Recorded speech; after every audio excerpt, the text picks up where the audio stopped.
শুধু দর্শক আসসালামু আলাইকুম।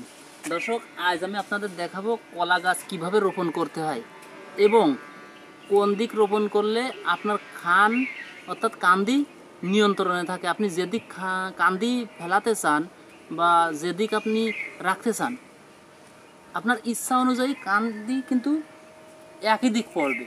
কিভাবে? এই ভিডিওটা সম্পূর্ণ দেখেন, তাহলে আপনারা বুঝতে পারবেন। আপনারা যখন কলা গাছ মেরে নিয়ে আসবেন অর্থাৎ ঝাড় থেকে মারবেন, তখন আপনারা একটা জিনিস লক্ষ্য করবেন, এই যে গুঁড়া, এই গুঁড়ার সাইড কিন্তু এই যে এরকমই থাকবে। এই যে এই জায়গাতে কাটিয়ে নিয়ে আসি, কাটিয়ে নিয়ে আসার পরে এই যে আপনারা দেখতে পাচ্ছেন, এই যে এই দেখেন, এই যে গুঁড়া যে মাতৃ গাছ ছিল, সেই মাতৃ গাছ থেকে যেটা কাটা হয়েছে যে জায়গা থেকে, আপনারা এই জায়গা কি করবেন, এইটা আপনারা একটা নির্দিষ্ট দিক, আপনারা যেদিক মন চায়, আপনি যদি চান যে পূর্ব দিকে আমি কান্দি ফেলাবো, তাহলে পূর্ব দিকে আপনার এই যে এই সাইড, এই দিকে পূর্ব দিকে লাগাতে হবে। আপনি যতই সোজা করে বেঁকা করে লাগান না কেন, পূর্ব দিক যদি এই সাইড থাকে, তাহলে আপনার কান্দি পূর্ব দিকে পড়বে। আপনার যদি পশ্চিম দিকে থাকে চান, তো পশ্চিম দিকে কিন্তু কান্দি পশ্চিম দিকেই পড়বে। অর্থাৎ আপনি উত্তর দক্ষিণ যেদিক দেবেন, এই সাইডটা আপনি যেদিক দেবেন সেই দিকে কিন্তু কান্দি পড়বে। আর বিশেষ করে আমরা সাধারণত দক্ষিণ দিকেই কান্দি দিই। এই যে এইদিকে দক্ষিণ দিকে এই কারণে দিই যে কান্দি যখন পড়বে, তখন আপনার ঝড় বা অতি বৃষ্টি হলে কিন্তু এই কান্দিগুলো ঝড়ে বেশি হেলি পড়ে। অর্থাৎ ঝড় উত্তর দিক থেকে আসে, এই জন্য আমরা বেশিরভাগ কান্দি দক্ষিণ দিক দিই। তো কলা গাছ রোপণের সময় আপনারা লক্ষ্য রাখবেন যে কান্দি সবসময় দক্ষিণ দিক ফেলানোর চেষ্টা করবেন। আপনারা বড় বড় ফার্মে বা বড় বড় যেখানে চাষাবাদ করা হয় কলা গাছ, সেখানে দেখবেন দক্ষিণ দিকেই সব এক সাইডে কলা গাছের কান্দি এক সাইডেই পড়ে। তো আপনারা কি করবেন, যেদিক কান্দি ফেলানোর ইচ্ছা, অর্থাৎ আপনারা দক্ষিণ দিক যদি ফেলাতে চান, তাহলে আপনারা দক্ষিণ দিকে এরকম করে সোজা করে লাগাবেন। এই বেঁকা আপনারা বেঁকা করে লাগাবেন না, কিন্তু এরকম সোজা করে লাগাবেন। সোজা করে লাগালেও কিন্তু এই কান্দিটা দক্ষিণ দিকে পড়বে।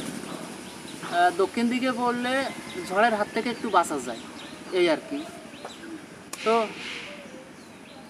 চলুন দর্শক, কীভাবে রোপণ করতে হয় আপনাদের দেখাচ্ছি।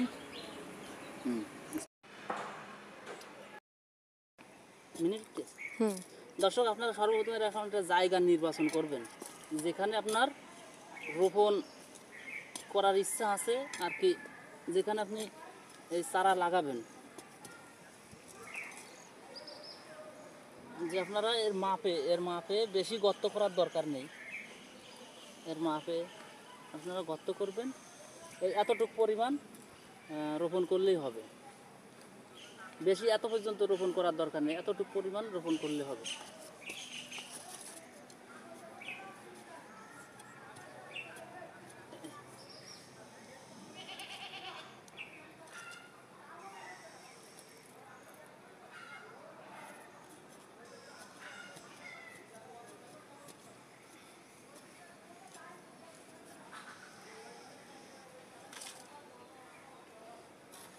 এই যে আমার গর্ত খোঁচা শেষ। তারপরে আপনারা এর ভিতরে যে কোনো বীজ দিবেন, একটু বীজ দিলে হবে। বীজ দিতে হবে এই কারণে যে এর গুঁড়ায় যে শিকড় আছে, এই শিকড়গুলো কেঁচো পোকা বা বিভিন্ন পোকায় খায়, খাওয়ার পরে এটা গুঁড়া নষ্ট হয়ে যায়। তো আপনারা কি করবেন, তারপরে বীজ দেওয়ার পরে এটা রোপণ করবেন। আর দেখবেন যে ওই যেদিকে লাগাবেন সেদিক যেন হেলে না পড়ে। এই যে আমি দক্ষিণ দিক মুখ করে রুইয়ে দিলাম, তারপরে এই যে মাটি দিচ্ছি।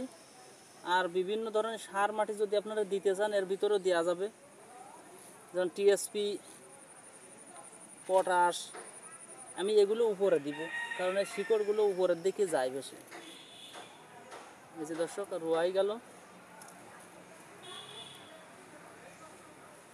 এর রোপণ করা শেষ। দর্শক, শাপল বা অন্য কোনো কিছু দিয়ে এই জায়গায় শক্ত করে গাঁদা যাবে না। বা ঠেসি ঠেসি দেওয়া যাবে না, পা দিয়ে এরকম করে দিলেই হবে।